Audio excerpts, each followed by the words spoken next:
আজকে মরলে কালকে 2 দিন, পরের দিন কেউ কাঁদবে না।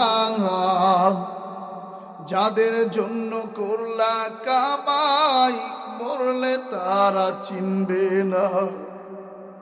থাকতে সময় করো আমল, ঈমান করো খাঁটি, শেষ ঠিকানা তোমার আমার 3.5 হাত মাটি। ঠিক না?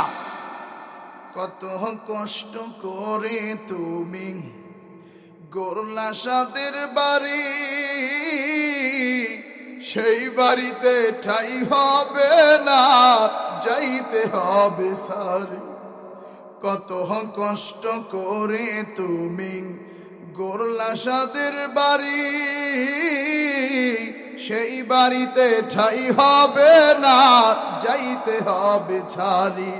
মোহমায়ার কালে তুমি, মোহমায়ার কালে তুমি রবের বিধান ভুইল না। পাপ পুণ্যের হিসাব নিবেন একদিন মালিক রব্বানা। পাপ পুণ্যের হিসাব নিবেন একদিন মালিক রব্বানা। আমাদের রবকে